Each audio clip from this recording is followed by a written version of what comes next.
My name is Jesse, and I'm a contract specialist too for the Comptroller's public account.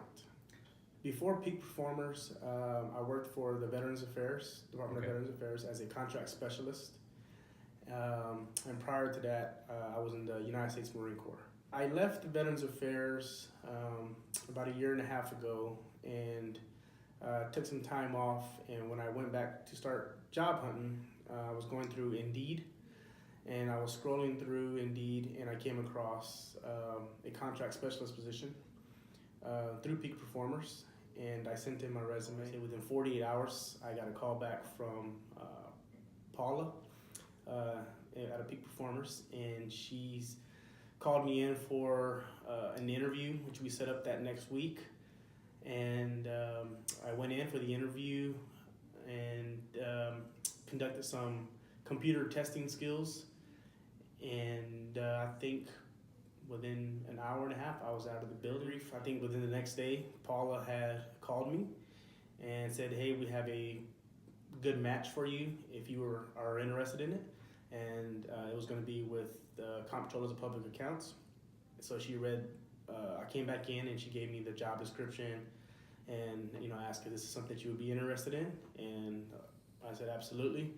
And then she said, okay, we're going to submit it in, and we'll get back with you to let you know when you have the interview with them. Yeah, Paula was very helpful.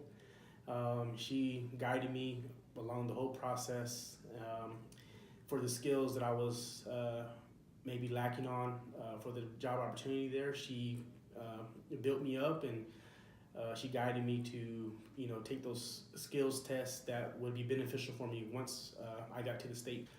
Going into the role, I had contracting background with my previous job with the Department of Veterans Affairs, and that's basically writing contracts and awarding contracts, data entry, and from the military, I had a lot of leadership and skills that I obviously obtained from there, and I think the majority that I learned on the job once I landed here at the Comptroller's office, a lot of it was learning the new systems that involved contracting, from the state level. I was on the assignment for 4 months before being hired on permanently. If you're coming to Peak Performers looking for employment, one, be serious about it. It's definitely a good opportunity if you take advantage of it. And if you get that opportunity with an agency, don't be afraid to ask questions. Take charge of whatever it is that they put you in charge of, and do the best that you can do. Show up to work on time, and do your best not to call in if possible. And I think if you follow those basic functions, you have a great opportunity of being hired on full time. I would absolutely recommend working with Peak Performers. I felt I had a decent resume prior to Peak Performers, and I still struggled trying to get into a state agency. And once I linked up with Peak Performers, it just flipped the switch, and it was day and night for me. And I was in a state agency within a week.